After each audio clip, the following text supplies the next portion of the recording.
Storm after wreaking havoc in the southern United States.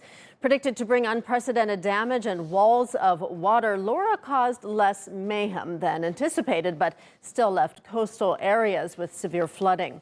Laura also triggered powerful winds that uprooted trees and left more than 850,000 homes and businesses without power. At least 6 people were also killed by the storm.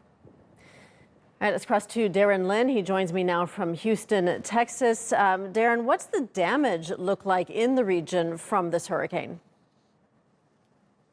There's a lot of structural damage simply because Laura was a Category 4 hurricane making landfall with 150-mile-per-hour sustained winds. So we're talking about down buildings, structures, rooftops ripped off of houses, cars and trucks flipped over, flooding from the storm surge and from the heavy rains. In addition, as you mentioned, the power is out because the winds mowed down the power lines. So nearly 750,000 people are without power right now in both Louisiana and East Texas. And that is obviously something that the power needs to be restored, but that is a process that could take several weeks. The good part about it is the death toll, which was expected to be higher. At this point in Louisiana, there have only been 6 reported deaths, and Texas has reported 0 deaths. Texas Governor Greg Abbott said it's miraculous that there was not any loss of life in the state of Texas, and he attributes that to the evacuation of everyone from the coastline when the warnings came out for Hurricane Laura. You know, it really is remarkable because everyone remembers Hurricane Katrina, which hit Louisiana 15 years ago this week. And Laura was only the 4th Category 4 storm to hit Louisiana in modern history. It's one of the largest storms ever. I even saw an alert from the National Hurricane Center saying prepare for unsurvivable storm surges, which I don't think I've ever seen before. Talk to us about just how big this storm was.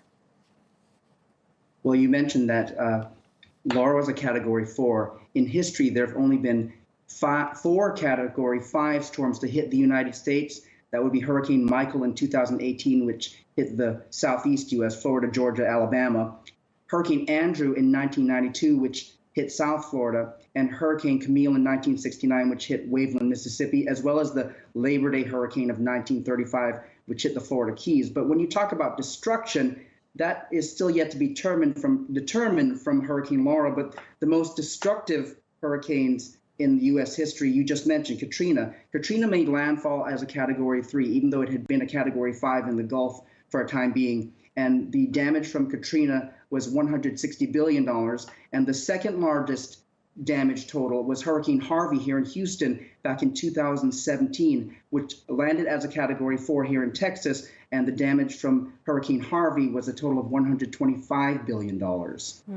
So what kind of damage are we looking about in terms of recovery efforts from this storm? I know it's still early and they're still assessing the damage, but also is there help available for people whose homes were damaged or even destroyed?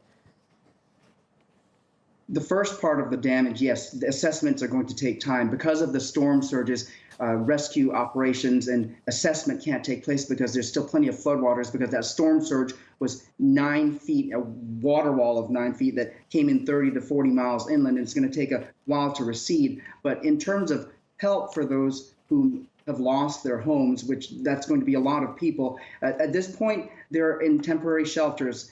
Both the state of Texas and Louisiana have been putting up folks in hotels and motels and having the shelters for them, but that is something that is temporary. So if you look at any indication from other hurricanes such as Katrina and Harvey, the recovery process is going to take quite a while. Just to get power restored is going to take several weeks. To do the cleanup is going to take several months. And as we have witnessed here in Houston, it's been 3 years since Hurricane Harvey, and people are still rebuilding. So this is going to be a very long process for the folks in Louisiana and parts of southeast Texas. Yeah, it certainly will be. Okay, we'll leave it there. Darren Lynn joining us from Houston, Texas. Darren, thank you so much. Well, President Donald Trump accepted the Republican nomination